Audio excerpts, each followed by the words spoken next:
sessions that we're having with you, they are called empowerment sessions. What are they called?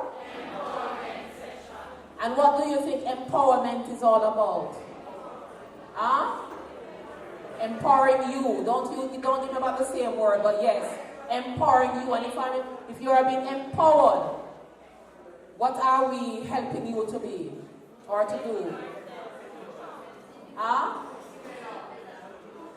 To develop better what? You are being given knowledge. You are being given knowledge. Alright, perfect. Alright, I'm Mathew Crawford.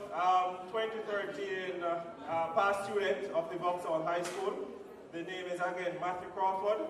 I am here along with future Dr. Akeem Dobson, that gentleman in the red shirt, Mr. Matthew Samoda, Senator, and Nikisha Walters. And we are here. I am representing the Good Deeds Foundation. What we will be doing is to do a little presentation, empowerment session. So it won't be boring, so I won't keep you guys long, alright? Good morning. Firstly, it's a pleasure to be here with you.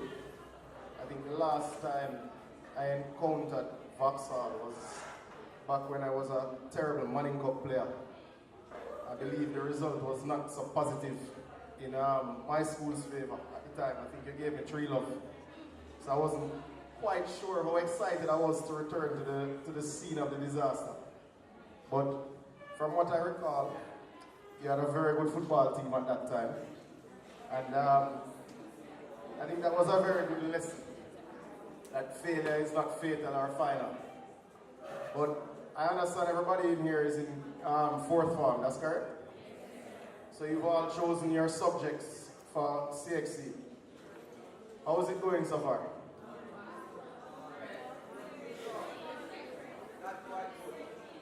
So well, you know, if you had jumped for joy and said it's going great, I would be a little shocked.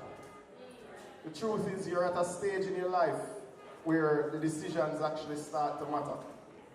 Because you're taking what I would consider the first step. What I took was common entrance, what I imagine most of you took was GSAT. That step is important, but it's not the real first step in adulthood. I think the CXC process is kind of your first step towards adulthood, which makes it a very important step, which is why I'm very happy that I'm here to talk to you today. Now, very important, ladies and gentlemen, is when preparing for success, the first thing you have to do is acknowledge that your success is your responsibility. I believe in anybody who is going to be successful, you have to go through a process that I call removing the excuses. Right? Nothing is anybody else's fault. Your success is 100% up to you. Right? And what I mean by that is, reaching to school late can't be somebody else's fault because you could have woken up a few minutes earlier. Right? Reaching to school late can't be the driver's fault because if you'd reached earlier, you'd have been with a different driver. So you remove the excuse from reaching somewhere late.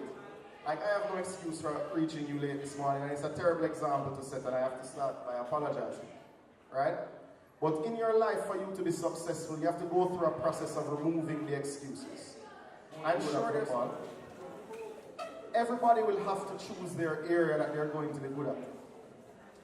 Anything, I'm a firm believer that any discipline or any area in life you put your mind to, you will actually truly be great.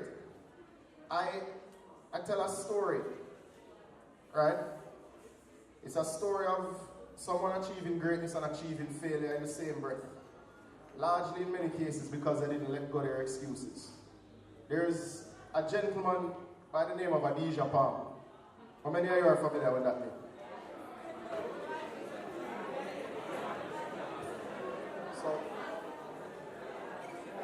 Adidja Palmer is somebody that I first met in 1999. When I went to camp, I had a little sound system, right? And at the time, he was a part of a group called Vibes Cartel. Vibes Cartel wasn't a person, it started as a group. It was 3 young men, and I think eventually there was a female who joined the group, right? Now, he decided in 1999 that he was going to be the greatest dancehall artist that this country had ever seen. And I think arguably, you would have to agree that he achieved that. He's definitely in your top 5. Whether you are from previous generations that would say Shawa, Subakia, Buju, perhaps even going back further, I can't imagine anybody analyzing dancehall that wouldn't say Vibes Cartel was in their top 5. Now, how did he achieve this? You see, people often see the success but don't see the process that went into it. I can tell you that Vibes Cartel walked many days, significant distance to get to studios. I can tell you that as a young artist, oftentimes people put you through a certain amount of disrespect, you are used and abused. But he never gave up. He wrote songs every day. He continued to read it to ensure that he was improving his vocabulary. Vibes Cartel went to voice training. He took what was most people would budget and said, boy, I can't spend my lunch money or my money that I have for the week that is supposed to feed me. He went hungry to ensure that he invested in his talent and did voice training. He ensured that every producer that was willing to work with him, he was on time to that studio session. And he was the last person to leave because he made sure that if any opportunity popped up at the studio, he was able to take hold of it. Now, his story is a story of great success. It's a story of great tribulation. Because in the same breath, Vibes Cartel wasn't the greatest artist in Jamaica in 1999. He wasn't in the top 20. What he did was continually work at a particular craft and poured his all into something. He invested everything he had and took a chance. And he was successful.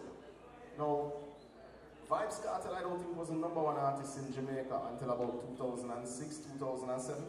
Give or take, depending on how you analyze the music. This man worked continuously, more than 12 hours a day, on something for 8 to 9 years to become the best at it. Right? Now, where he made a mistake is that whereas he removed his excuses from his music, because typically people will say, boy, I don't have nobody I invest in me. I don't have nobody to make CDs for me at the time for promotion. I don't have nobody who go boss me.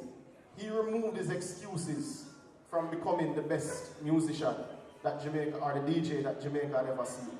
Right? And I was happy to watch and witness that process, where he didn't remove something happening over there. Where he didn't remove his excuses was with the other side of his life. He didn't remove the excuses and say, well, I may have come from particular circumstances, I may be exposed to a kind of badness. I don't have to be that way. I can sing about my experiences without continuing to live a particular life. So in the side of his life where he removed the excuses, he became the greatest DJ, in my mind, that Jamaica has seen. In the side of his life where he didn't remove the excuses, he continued to commit crime, and we know where that has ended up. That has ended up with him being what you would classify in hell. And it is a shame to see somebody of that great talent end up in a way to achieve this greatness, because it is purely up to you. So the 3 things I want you to take from this conversation is remove your excuses, set your bar at the highest, and plan. Fair enough? Who in this room wants to be a politician? Let me see those politicians in the room stand.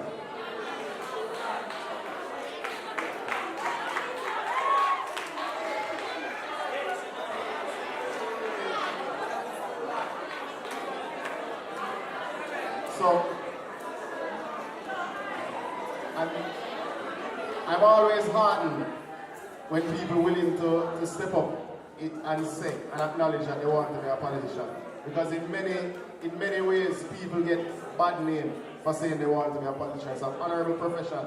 I'm very happy that 3 of you would indicate that. The only thing I'm going to ask of you before I go into politics is that you don't give Akeem your number. His side is not a good side to Jack. But on a serious, that's very good. That's very good. Politics, you can see. Politics as a profession, and I say this everywhere I go because I want people to understand. People have often said, one of the things we need to do in Jamaica is motivate and mobilize more youth into the political space. For me, it is not mobilizing more youth into the political space. It is mobilizing more young people to be active in their national space. So when I say that I want you to be active in your community, I want you to be active in your church, I want you to be active in your family structure, because it is through this that all of us will rise. Politics invariably in Jamaica, because of how we practice it, is a very expensive endeavor. So what I will say to the 3 young people that stood up is absolutely be interested in politics and get involved in the national dialogue and in the national process. All I would ask you is to make sure you have a career outside of that, so that you can A, afford it, and B, you're able to contribute in a particular way. But ladies and gentlemen, I think that is it for me this morning. I was happy to be here with you. I hope I've left you with some motivation, and I hope you will prepare yourselves for success. Morning. Ladies and gentlemen, so more lively, I like that.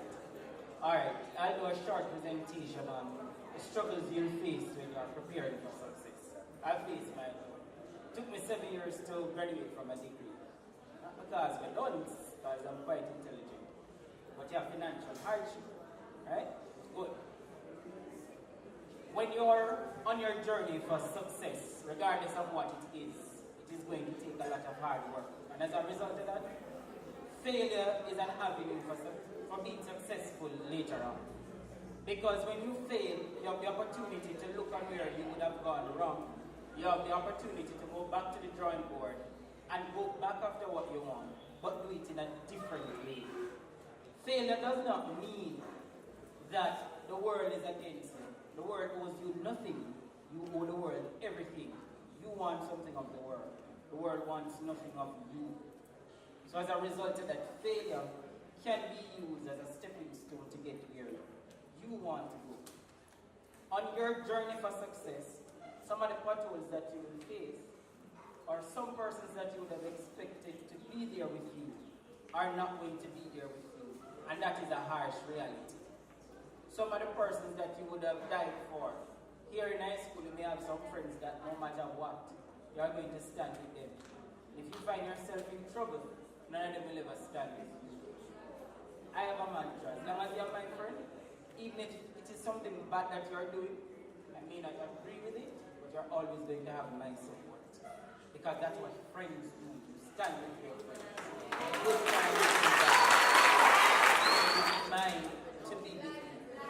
It means to fly, but then you have to do things for what you love, not what you like. A lot of you may have a negative view of politics, but politics is something that I love.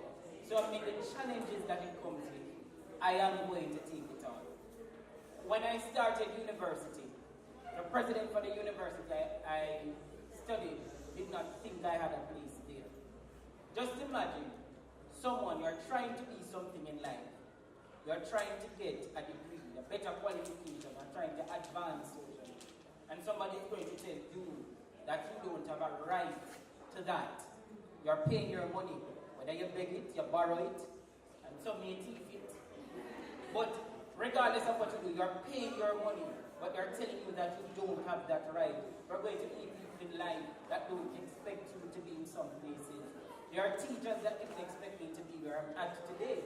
But I come on TV a couple times and they see me and they say, oh, we knew you would have been that. They did not know. They did not know that.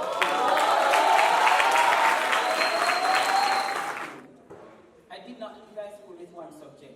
It does not mean that you should leave high school without a subject. Make it harder to do. I started working at 13 just to see. So I had to work and send myself to high school. So me know hard life. I can talk about hard life. I don't come and tell people that life hard and I understand. Life hard and I understand because I've lived it. So I know what it is to go hungry. I know what it is to walk to work, to walk to school. I know what it is to sleep outside as an adult because people tell you the only thing you're interested in is going to school because you want to be better. Mathew said a good way of being a marketer. I said, do psychology. I did psychology. I started with guidance. I did psychology because I like a girl. She persuaded me. But I don't regret doing it because there are many potentials for jobs in psychology. Jamaica is one of the countries with a lot of mental cases. Mental cases don't mean say you're mad. Don't think say you're mad. It doesn't mean that because you have different mental challenges. But it means that I would have been able to capitalize on something that someone didn't. But most importantly, I have a degree in a specialized area where I can also read persons' body language. I can know their thoughts. I can know what they think of me just by looking at them, just by being in their presence. And as a result of that, I've developed this mantra. If I'm talking to somebody and you believe that you're better than I am, I simply excuse myself. You know why? You're not better than I am. I am not better than you are. But I've set a standard for myself that you will never be able to reach unless you can adjust your own attitude. Understand that in this life will be you against the world at some point in time when you're trying to reach success. And remember, if you are not born wealthy, it means you will have to work 3 and 4 times harder to achieve success. And it means that some opportunities you will not have. So we'll have to create your own opportunities. So always remember this. If you want good, you always have to run. And in making it run, uphold very high standards. Thank you. I got the chance to prove to them that where I was back then wouldn't be where I am now. I started the International University of the Caribbean under the CAP program. And when you hear about the CAP program, you're going to be like, no man, CAP program is not for me. Like this, I'm speaking for persons who might, come out and not have the enough subjects to move on to their degree on 6th form. I didn't want to go to 6th form, honestly. I didn't want to go to 6th form. I never really like school that much.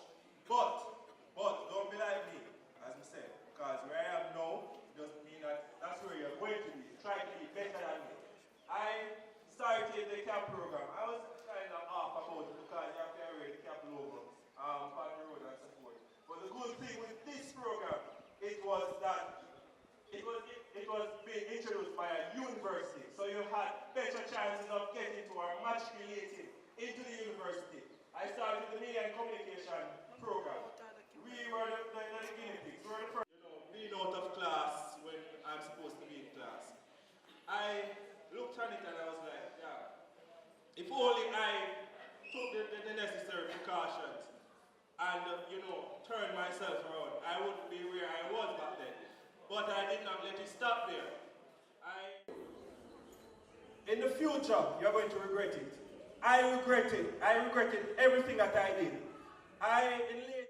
Miss Campbell, thanks to her, she and other teachers, they nurtured me and ensured that I,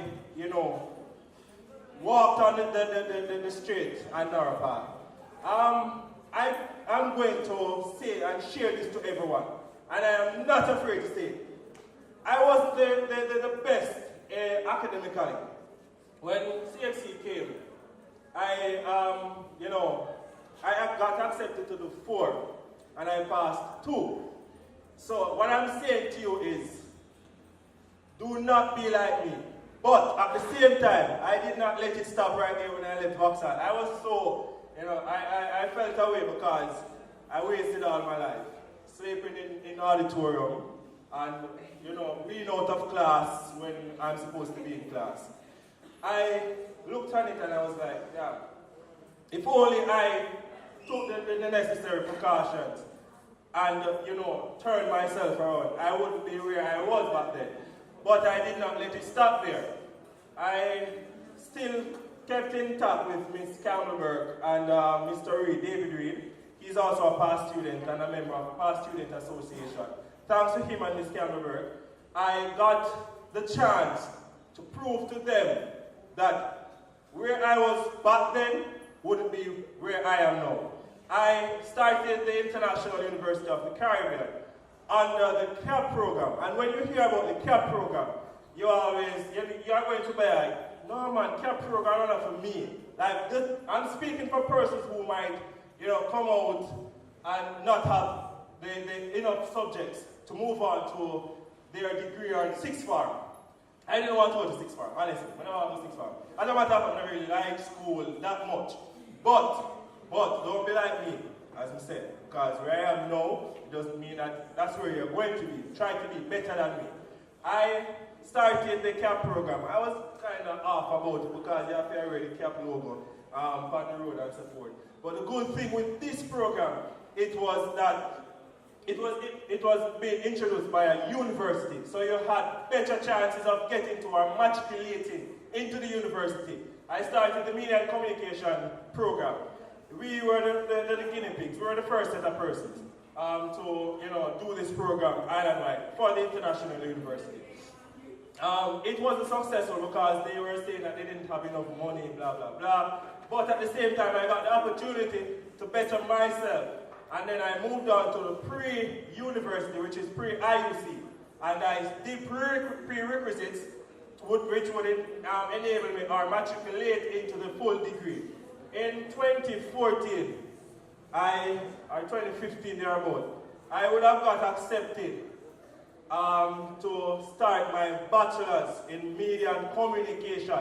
At the same time, I was a full-time student. I got a first step scholarship from them, which would enable me to pay not $210,000 per term, but $90,000 for the first year and two. I started, but due to financial problems, I was unable to, may I tell you straight up, some people in here might have the same problem. I didn't have full support in the family. My mother migrated to better herself and us, to ensure that we get the proper education there is. I live with my father. I had difficulties with my family and support. And I am not afraid to share it, because most of you students in here are having the same problem, where you don't have the full support from your mother and your father, right? Good. The persons who, have the full support, trust me, make good use of it. I did not because of that circumstance, I, decided I'm not going to do what I'm supposed to do. I stood up and I did what I had to do. In 2016, I was sitting one day, because I'm someone that likes to help people. I'm about April. I like to help people, right? I sat in my room, started to think about how can I give back to Jamaica. And that was where Good Deeds Foundation grew, or where it was formed. I met with other persons, like Jerome Cowans. He's a youth leader, an advocate. He works for Mr. Polis. He's a diplomat. He travels the world and so forth. He's one of my business partners, along with three other persons. His sister, who is an attorney at law, and Kiddis McCoy.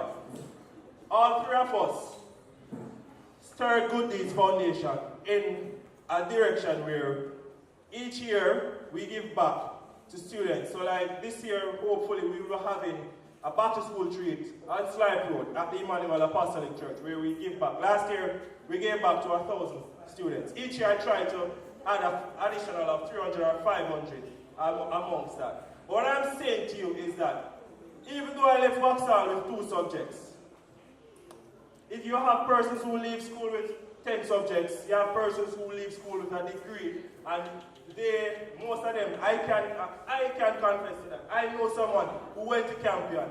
He's a brainiac. He left a Campion with about 10 CXC and 4 capes. And right now, they're on the corner and smoke. You'd expect that he would have been one of the top scientists in Jamaica, right? Probably not the world. I'm just exaggerating. But what I'm saying is, comparing him with me, I'm not boasting or anything like that, but I'm in a better position. I have a secure job. I'm a part of the Jamaica Constabulary Force.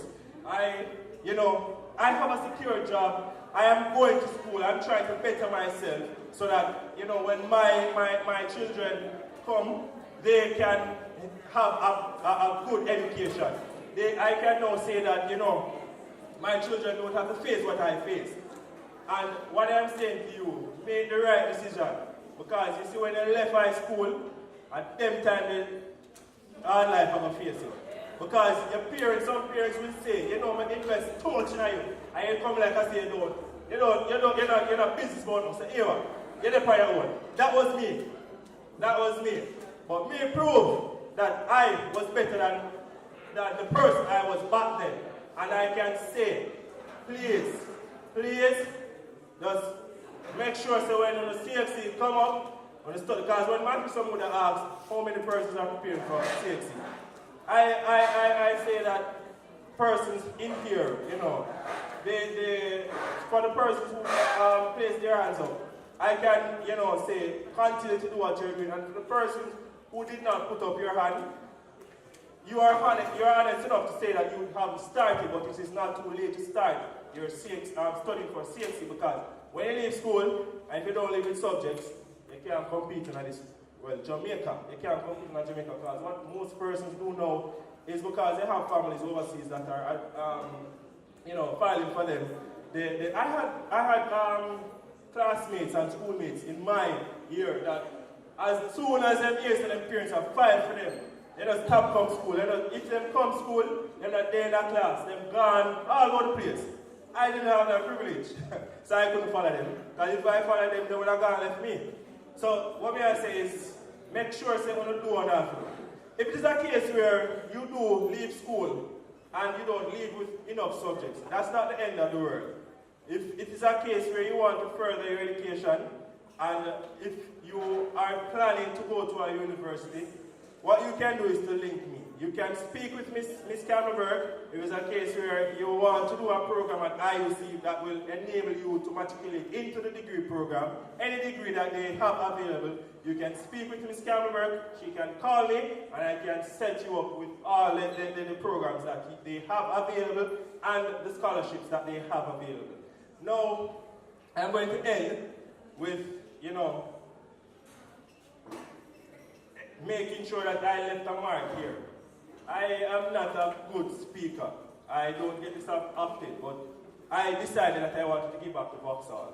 So make the best use of the time that you guys have on this earth, because you don't know when you might leave this earth.